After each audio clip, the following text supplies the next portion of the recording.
This channel does not promote any violent, harmful, or illegal activities. All content provided by this channel is meant for an educational purpose only. Cancer Healer Center, a new beginning. নাগাল্যান্ডের লাইসেন্সে বাংলায় অস্ত্রের রমরমা। ভাবতে পারছেন, নাগাল্যান্ডের licence, বাংলায় অস্ত্রের রমরমা। বাংলার শাসক নেতাদের কাছে নাগাল্যান্ডের অস্ত্রের লাইসেন্স। হ্যাঁ, এই তথ্যই সামনে আসছে। 10 থেকে 20 লক্ষ টাকা খরচ করলে মিলছে লাইসেন্স, থাকছে হোম ডেলিভারির ব্যবস্থাও।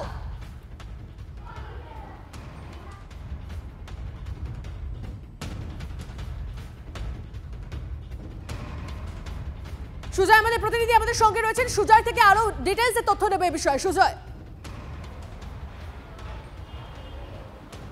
দেখো, শেখ শাহজাহান, তার ভাই আলমগীর শেখ, এমনকি গরু পাচার কাণ্ডে চক্রী এনামুল হক এবং তাদের দেহরক্ষী, এদের প্রত্যেকের কাছে যে অস্ত্র ছিল, যে লাইসেন্সড অস্ত্র ছিল, প্রত্যেকটাই কিন্তু নাগাল্যান্ড থেকে লাইসেন্স পাওয়ার। শেখ শাহজাহানের 7টি আগ্নেয়াস্ত্র ছিল, প্রত্যেকটা লাইসেন্স দিয়েছে নাগাল্যান্ড সরকার। শেখ আলমগীর তার 2টি, তার শেখ শাহজাহানের তার দেহরক্ষীর 2টি আগ্নেয়াস্ত্র, এনামুল হক তার দেহরক্ষীর 2টি করে আগ্নেয়াস্ত্র, এবং গরু পাচার কাণ্ডে যুক্ত থাকা একাধিক অভিযুক্তর ক্ষেত্রেই তদন্তকারীরা বলছেন যে তাদের কাছ থেকে যে আগ্নেয়াস্ত্রের লাইসেন্স পাওয়া গেছে, আগ্নেয়াস্ত্র পাওয়া গেছে, সবই নাগাল্যান্ডের। ফলে একটা বিষয় স্পষ্ট যে এ রাজ্যে নাগাল্যান্ডের যে অস্ত্র লাইসেন্সের দেওয়ার ক্ষেত্রে বা নাগাল্যান্ডের লাইসেন্সের একটা রমরমা তৈরি হয়েছে। শুধু নাগাল্যান্ড নয়, জম্মু কাশ্মীরের থেকেও লাইসেন্স পেয়ে যাওয়া যাচ্ছে খুব সহজে। কীভাবে পাওয়া যাচ্ছে?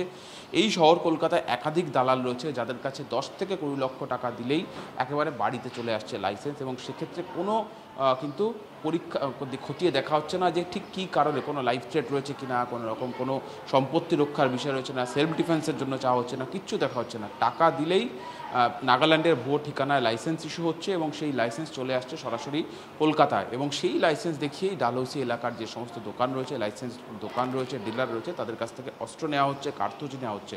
এবং বছর শেষে প্রত্যেক বছর যে পুনর্নবীকরণের ব্যাপার থাকে লাইসেন্স, সেক্ষেত্রেও নাগাল্যান্ড পুলিশের ভুয়ো বা জাল নথি ব্যবহার করে লাইসেন্স নেওয়া হচ্ছে। কিন্তু এক্ষেত্রে রাজ্য পুলিশ বা কলকাতা পুলিশের একটা ভূমিকা থাকে, যেখানে যখন তারা সেই লাইসেন্স যখন রিনিউ হয় তখন সেই নথিটা তারা এনওসি দেয়, খতিয়ে দেখে, কিন্তু সেক্ষেত্রে কোনো খতিয়ে সঠিকভাবে দেখা হয়নি, তেমনটাই অভিযোগ। এবং সেই কারণেই এইভাবে নাগাল্যান্ডের বা ভিন রাজ্যের লাইসেন্সের রমরমা, এবং দুষ্কৃতীরা মূলত দুষ্কৃতিমূলক কার্যকলাপ করার জন্য, মানুষকে ভয় দেখানোর জন্য, কখনো বা প্রাণ। আচ্ছা সুজয়, এই যে এনামুল থেকে শাহজাহান সকলে নাগাল্যান্ডের লাইসেন্সে আর্মস রাখছে, এই বিষয়টা নজরদারির মধ্যে আসছে না, নাকি নজরদারির মধ্যে এসেও তাদেরকে ছাড় দিয়ে দেওয়া হয়? কেউ কেউ প্রভাবশালী বলে তারা ছাড় পেয়ে যায়। দেখো, নাগাল্যান্ডের ভুয়ো ঠিকানায় লাইসেন্স ইস্যু হচ্ছে, কিন্তু লাইসেন্সটা কিন্তু ভুয়ো নয়, লাইসেন্সটা আসল। জাল নথি দিয়ে লাইসেন্স তৈরি করা হচ্ছে। ফলে সেক্ষেত্রে তদন্তকারীরা বা কখনো পুলিশ সেটাকে ধরছে, লাইসেন্সটাকে আগ্নেয়াস্ত্র ধরছে, তখন তারা বৈধ লাইসেন্সই দেখাচ্ছে, ফলে ছাড় পেয়ে যাচ্ছে। কিন্তু প্রশ্ন হচ্ছে যে এই রাজ্যে থাকার পরেও নাগাল্যান্ডের লাইসেন্স অ্যাপ্লাই করা হচ্ছে কেন? সেক্ষেত্রে কারণ হচ্ছে এ রাজ্যে লাইসেন্স দেওয়ার ক্ষেত্রে, আমাদের রাজ্যে লাইসেন্স দেওয়ার ক্ষেত্রে যে নিয়মগুলি রয়েছে সেটা যথেষ্ট কঠোর। অর্থাৎ কেউ যদি মিথ্যা কারণ দেখিয়ে অস্ত্র নিতে যায়, সেক্ষেত্রে কিন্তু তাদেরকে লাইসেন্স দেওয়া হয় না বা রাজ্য সরকার লাইসেন্স ইস্যু করে না।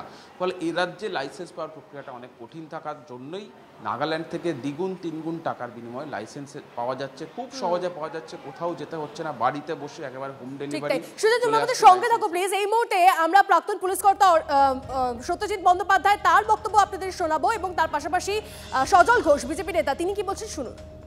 এই যে যারা নিয়ে আসছে তাদের অল ইন্ডিয়া লাইসেন্স ছিল না শুধু নাগাল্যান্ডের লাইসেন্স ছিল? এটা নাম্বার 1। নাম্বার 2, যদি অল ইন্ডিয়া লাইসেন্স না থাকে, তাহলে যদি নাগাল্যান্ডের লাইসেন্স নিয়ে আসে, তাহলে সেটা কমপ্লিটলি বেআইনি। জেনারেলি অল ইন্ডিয়া লাইসেন্স খুব কম লোককে দেওয়া হয়। লাইসেন্স গুলো ভেরিফাই করতে হবে যে whether is all India licence or the state licence. Anti সোশ্যালরা যাভাবে ইউজ করে, ওরা ভাবে যে একটা অশোক স্তম্ভ থাকলেই মনে হয় সেটা লাইসেন্স হয়ে গেল। তা তো নয়। ওখানে লেখা আছে যে আপনি কোন জায়গাটায় এই লাইসেন্সটা কোন পর্যন্ত আপনার পেরিফেরি করা আছে। এখন এই যাদের কথা আপনারা বললেন, তারা বেসিক্যালি ক্রিমিনালস।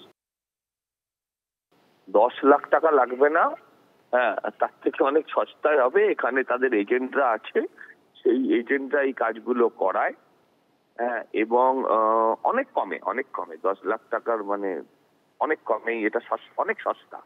এবং শুধু শাহজাহান তো অনেক বড় মাপের হলো, শাহজাহান, জাহাঙ্গীর এসব তো অনেক বড় মাপের হলো, অনেক খুচরো নেতার কাছে আছে। এবং এটা নতুন নয়, এর আগে এই লাইসেন্সের বন্দুক অনেক বাজেয়াপ্ত করার নোটিশও হয়েছিল কলকাতা পুলিশে। নাগাল্যান্ডের লাইসেন্সে বাংলায় অস্ত্রের রমরমা। বাংলার শাসক নেতাদের কাছে নাগাল্যান্ডের অস্ত্রের লাইসেন্স। ভাবুন একবার, 10 থেকে 20 লক্ষ টাকা খরচ করলেই মিলছে লাইসেন্স, থাকছে হোম ডেলিভারিরও ব্যবস্থা।